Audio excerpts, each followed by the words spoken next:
बाद में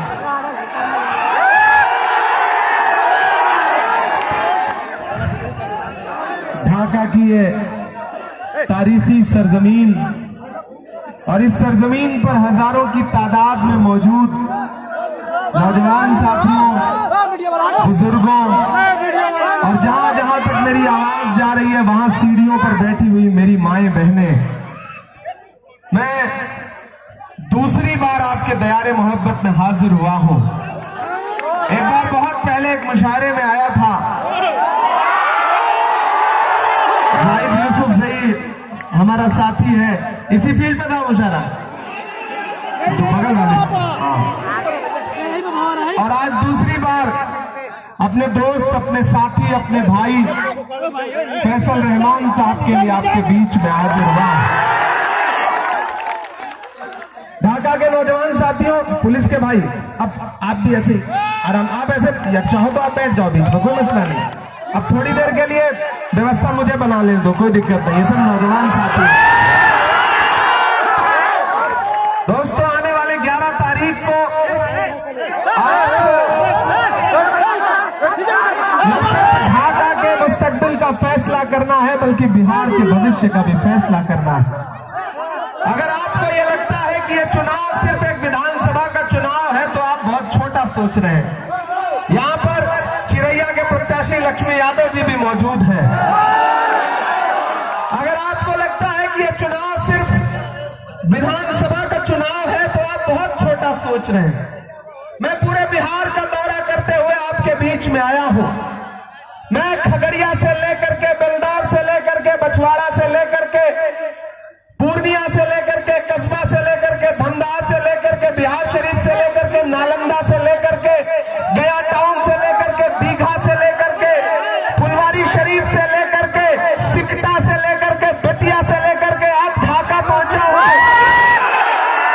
पूरे बिहार की एक एक विधानसभा में जा रहा हूं और जो माहौल मैंने देखा है उस माहौल की बुनियाद पर ढाका वालों पूरी जिम्मेदारी से बता रहा हूं कि आने वाली 14 तारीख को तेजस्वी यादव बिहार के मुख्यमंत्री बनने कोई ताकत रोक नहीं सकती है।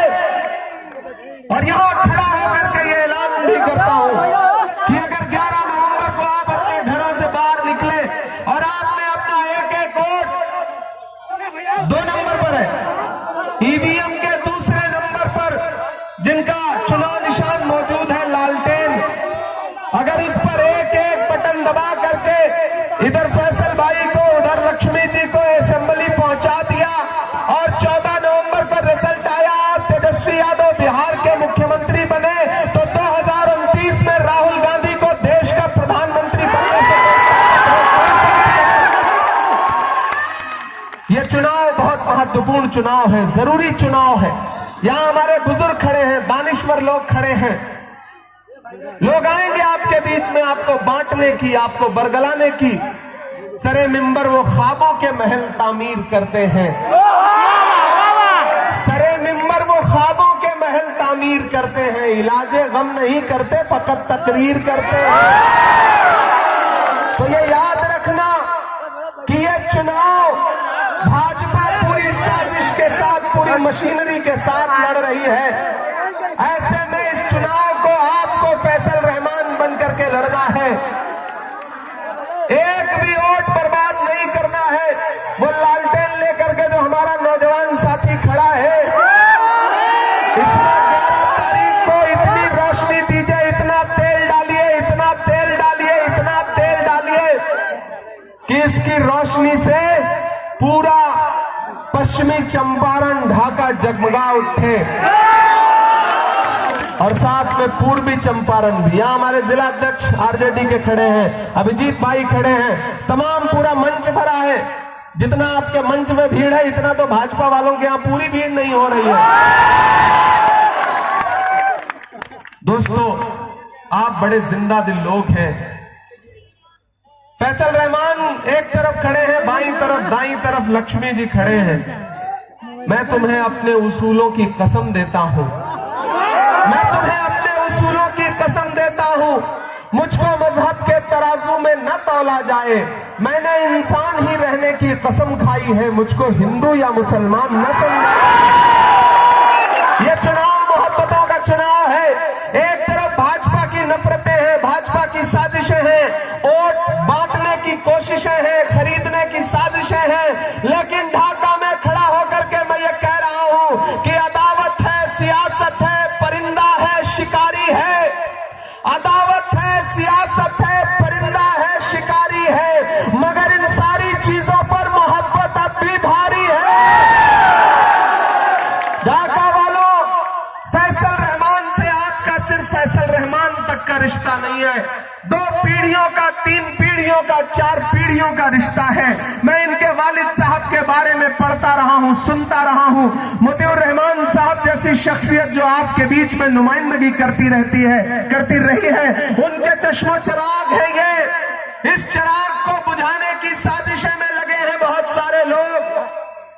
पिछली बार बहुत थोड़े वोट से चूक गए थे आप, लेकिन इस बार चूकना नहीं है। और एक चीज जान लीजिए, पूरा इंडिया अलायंस एकजुट होकर के काम कर रहा है। मैं अभी सुबह पहली रैली बेतिया में किया, मैंने अपने प्रत्याशी वसी अहमद के लिए, दूसरी रैली मैंने सिकटा में किया कॉमरेड वीरेंद्र गुप्ता के लिए, और तीसरी रैली आरजेडी के लिए यानी कि फैसल रहमान के लिए करने के लिए ढाका में खड़ा हूं। इस तरह से एकजुट है हमारा महागठबंधन। लेकिन उधर एनडीए वाले नीतीश जी को चिराग निपटा रहे हैं और चिराग को भाजपा वाले और जेडीयू वाले मिलकर के निपटा रहे हैं। मैं आ रहा था तो मीडिया के साथियों ने कहा कि नीतीश जी के बारे में क्या कहेंगे। हमने कहा मैं तो जब से बिहार आया हूं भोजपुरी का एक गाना सुन रहा हूं कि छन छन बदले तोरे मिजाज रजऊ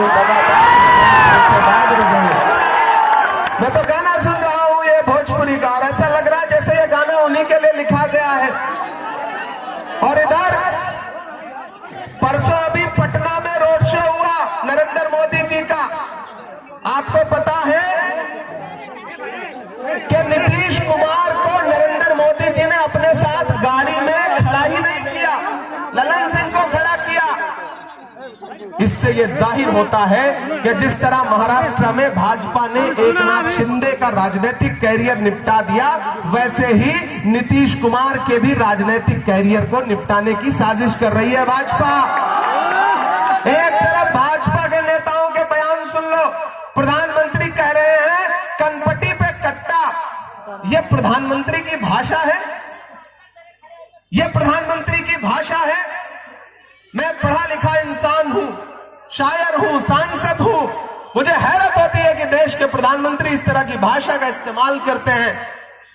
लेकिन आप जब भी महागठबंधन के नेताओं का भाषण सुनेंगे, तेजस्वी जी को सुनेंगे, राहुल जी को सुनेंगे, प्रियंका जी को सुनेंगे, तो आप पाएंगे कि हमारा मैनिफेस्टो क्या कह रहा है कि हमारी सरकार बनाइए, पूरे बिहार को 5 साल में एक परिवार के एक नौजवान को नौकरी देने का काम करेगा महागठबंधन, वो भी सरकारी नौकरी। हमारी सरकार बनी तो 25 लाख रुपए का इलाज फ्री रहेगा हर इंसान का। महागठबंधन आपसे ये कह रहा है। और आज तो महागठबंधन ने एक नया ऐलान किया है कि सरकार बनने दीजिए, मकर संक्रांति को आने वाली फरवरी में बिहार की एक महिला के अकाउंट में 30,000 रुपया पहुंचाने का काम करेगी महागठबंधन। गिरिराज सिंह कुछ बोल रहे हैं, अमित शाह जी कुछ बोल रहे हैं। अभी परसों राहुल जी तालाब में तैर रहे थे मुकेश सहनी के साथ, तो भाजपा के एक नेता ने कहा कि मछली पकड़ रहे हैं। हमने कहा नहीं, मछली नहीं पकड़ रहे हैं, वो तालाब में तुम जैसे मगरमच्छों को डराने के लिए कूदे हैं। मुसलसल दुश्मने जान की निगहबानी में रहना है, जहां घड़ियाल रहते हैं उसी पानी में रहना है। तो बिहार वालों, बिहार बदलाव के लिए तैयार है और उसकी शुरुआत ढाका से होनी चाहिए, पश्चिमी चंपारण से होनी चाहिए। फैसल रहमान के लिए 11 तारीख को घरों से बाहर निकलिए, और जो कसर बाकी रह गई थी पश्चिमी चंपारण, पूर्वी चंपारण, पूरे बिहार में से। ये ढाका है, ये भारत का ढाका है और मैं भारत का इमरान हूं। मैं यहां खड़ा होकर के कह रहा हूं कि इस सरजमीन से जो आवाज उठती है वह हिंदुस्तान के अलग अलग कोनों तक जाती है। याद रखना भाइयों कि आपको बरगलाने की बहुत साजिशें की जाएंगी, बहुत कोशिशें की जाएंगी। किसी का जलवा रंगीन तखय्युलात में है, चराग बन के कोई जिंदगी की रात में है। बहुत बुलंद फजा में तेरी पतंग सही, मुझे पता है मगर डोर किसके हाथ में है। ये बड़ी साजिशों के साथ चुनाव लड़ती है भाजपा। किसी झांसे में नहीं आना है। एक चीज जहन में रहे कि सरकार बदलना है। इस बार महागठबंधन की सरकार बनाने के लिए वोट देने जाना है पोलिंग बूथ पर। आप जब लालटेन का बटन ढाका में दबा रहे होंगे तो आप सिर्फ फैसल रहमान को विधायक नहीं बना रहे होंगे, बल्कि तेजस्वी यादव को मुख्यमंत्री बना रहे होंगे और भाजपा समर्थित सरकार को सत्ता से उखाड़ करके फेंक रहे होंगे। ढाका वालों, मेरी एक बात बहुत संजीदगी से सुनना कि महान बादशाह सिकंदर ने जब यूनान फतेह किया तो जीत का जश्न मनाने के लिए शहर की सड़कों पर निकला तो उसने देखा कि पूरा शहर उसकी जीत का जश्न मना रहा है, लेकिन एक फकीर आदमी सड़क के किनारे बेखबर होकर के सो रहा है। सिकंदर को गुस्सा आया। सिकंदर ने उस इंसान को देख करके अपने घोड़े से उतरा और उस सोते हुए फकीर के पास गया और उसके पास जाकर के उसे जोर की एक लात मारी और लात मार के कहा कि क्यों रे फकीर, मैंने शहर जीत लिया, लोग जश्न मना रहे हैं और तू सो रहा है। उस फकीर ने उन्नीदी आंखों से सिकंदर की तरफ देखा और देख करके कहा कि शहर जीतना बादशाहों का काम है, लेकिन लात मारना गधे का काम है। तो मेरे भाई, 2014 में नारा लगाया था बहुत हुई महंगाई की मार, अब की बार मोदी सरकार। और फिर हालत क्या हुई कि जो 58 रुपए का पेट्रोल था वो 106 रुपए लीटर हो गया। मैंने तो देश की पार्लियामेंट में खड़े होकर के मोदी जी की आंख से आंख मिला करके और निर्मला ताई की आंख से आंख मिला करके कहा था कि आप वो लोग हैं जो नारा लगाते थे कि बहुत हुई महंगाई की मार। अरे आपको शर्म आनी चाहिए, आपने कफन तक पर जीएसटी लगा दी है, आपको शर्म आनी चाहिए। भाजपा की सरकारें वो सरकारें हैं।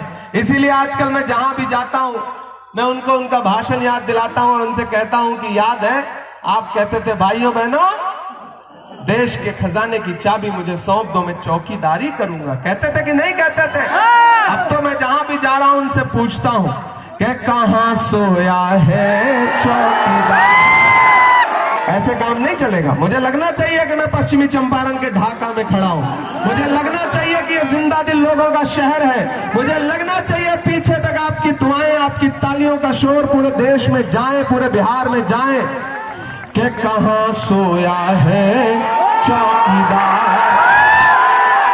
इधर से आवाज आई कि इमरान भाई आप बार बार पश्चिमी चंपारण, पूर्वी चंपारण। मेरे लिए चंपारण एक है, क्योंकि मैं जब भी चंपारण वाला मटन जो है मैं खाता हूं ना तो मुझे ऐसा लगता है ये पता नहीं पूर्वी चंपारण में बनता है या पश्चिमी चंपारण में बनता है। लेकिन ये यहाँ की जो रेसिपी है, यहाँ के जो किसान हैं, यहाँ के जो अवाम है, वो बड़ी जिंदा दिल है। पूर्वी चंपारण, पश्चिमी चंपारण अपने आप में पूरा भारत है। ये वो सरजमीन है जहां से महात्मा गांधी को राजनीति और क्रांति के लिए उन्होंने इस धरती को चुना था। इसलिए मैं इस धरती को सलाम करता हूं कि कहां सोया है चौकीदार, कहां सोया है चौकीदार। के पेट्रोल और डीजल की कीमत रही सैकड़ा मार, कहां सोया है चौकीदार, कहां सोया है चौकीदार। के चाय, अरे समझदार लोग हैं फैसल भाई, चाय का नाम ले लो इनको स्वाद आ जाता है। कि चाय बेचने वाला पूरा भारत बेच रहा है। बेच रहा है कि नहीं बेच रहा है? भागलपुर में 1000 एकड़ जमीन, 1 एकड़ 2 एकड़ 4 एकड़ 10 एकड़ नहीं, 1000 एकड़ जमीन नरेंद्र मोदी जी ने अपने उद्योगपति दोस्त अडानी को 1 रुपए में दिलवा दी। कितने में? 1 रुपए में चाय भी नहीं आती है आजकल। 1000 एकड़ जमीन अडानी को नीतीश जी से कह करके 1 रुपए में दिलवा दी। तब इमरान ये मिसरे पढ़ता है कि चाय बेचने वाला पूरा भारत बेच रहा है, इसी काम में हासिल से महारत बेच रहा है। कि रेल बिक गई, तेल बिक गया, बिका हवाई अड्डा। आप तैयार रहना ढाका वालों, वहां जो सीढ़ियों पे बैठे हैं और यहाँ जो छतों पर है, सामने है, एक एक आदमी की तालियों का शोर पटना तक जाना चाहिए, दिल्ली तक जाना चाहिए कि रेल बिक गई, तेल बिक गया, बिका हवाई अड्डा। सब कुछ बिकता देख के खुश है अपने जेपी नड्डा। जनता महंगाई की मारी करती हाहाकार, कहां सोया है चौकीदार, कहां सोया है चौकीदार। तालियां तो अब उठेंगी अगली लाइन पे कि अब बिहार में बन जाएगी तेजस्वी सरकार। कहां सोया है चौकीदार, कहां सोया है चौकीदार। मेरे भाई, मेरे दोस्त, नौजवान साथियों, आप बड़े जिंदा दिल लोग हैं, लेकिन एक चीज याद रखना कि सियासत जज्बात का नाम नहीं है, सियासत होशमंदी और अक्लमंदी का नाम है। आपको बांटने के लिए, बरगलाने के लिए बहुत लोग आएंगे, लेकिन ये फैसल रहमान है, इनके पास पहले से ही तकरीबन 90,000 वोटों की पूंजी है। बस थोड़ा सा धक्का लगाना है, थोड़ा सा पुश करना है, ये अपने हाथ में लालटेन लेकर के सीधे असेंबली में पहुंचेंगे। और मैं बड़े बोल नहीं बोल रहा हूं, जो पार्टी की नजर में इनका जलवा है, लक्ष्मी जी का जो मर्तबा है पार्टी की नजर में, मैं तो ये महसूस कर रहा हूं कि अगर आपने इन लोगों को विधायक बनाया, ये लोग असेंबली में पहुंचे, तो ये सिर्फ विधायक बन के नहीं रहेंगे, इसके आगे तक का सफर तय करेंगे। मैं खुद तेजस्वी जी से इस बात की गुजारिश भी करूंगा, क्योंकि ये हमारे नौजवान साथी हैं, इसलिए इधर उधर कहीं भी एक भी वोट बर्बाद नहीं करना है। हर वफा जिंदे जावेद नहीं होती है, दिल का हर जख्म कहीं दिल का कंवल बनता है। जब शहंशाह भी हो, इश्क भी हो, दौलत भी, तब कहीं जाके कोई ताजमहल बनता है। इसलिए साथियों, आप सबसे गुजारिश कर रहा हूं कि 11 नवंबर को घर से बाहर निकलिए और चुपचाप, इनको नहीं मिलेगा, सिर्फ इनको नहीं मिलेगा, तेजस्वी यादव को मुख्यमंत्री बनाने के लिए जाएगा, और मोहब्बत के उस मसीहा को भी मिलेगा जिसका नाम राहुल गांधी है। वो 4000 किलोमीटर पैदल चलेगा, एक नारा लगाएगा कि नफरत छोड़ो भारत जोड़ो। मैं चला हूं उस इंसान के साथ पैदल, मैंने देखे हैं उस शख्स के पांव के छाले। जब मैं उनके साथ चलता था तो मुझसे मीडिया के साथी कहते थे कि इमरान साहब आप सांसद बाद में हैं, शायर पहले हैं, बताइए राहुल गांधी के साथ चल रहे हैं क्या कहेंगे। तब मैं कहता था कि जो हर जालिम से टकराएगी वो आंधी बनाऊंगा, जो हर जालिम से टकराएगी वो आंधी बनाऊंगा। नए अंग्रेज आए हैं, नया गांधी बनाऊंगा।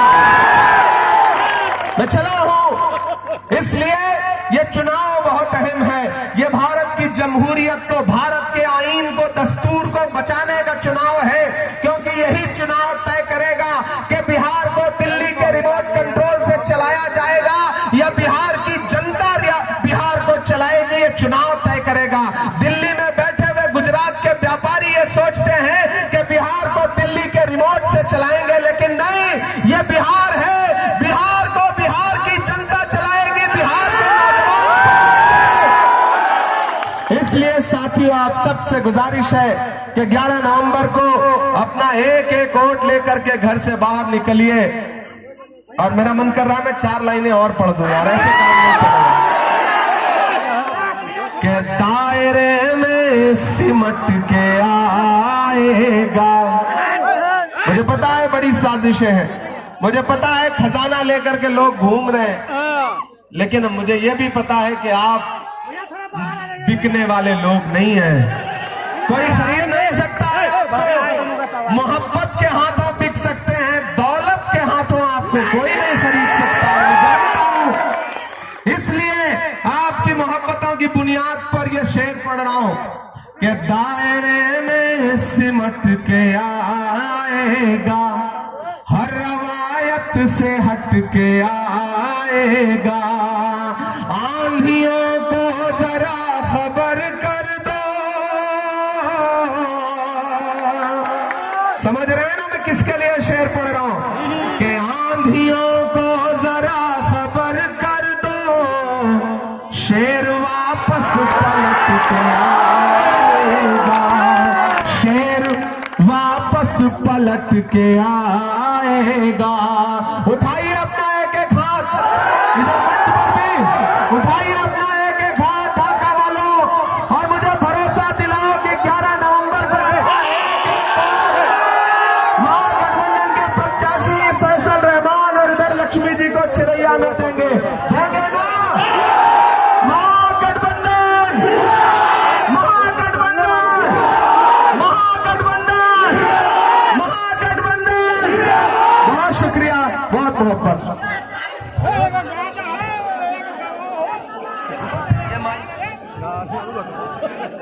टाइम फिक्स रहता है, अरे टाइम फिक्स रहता है।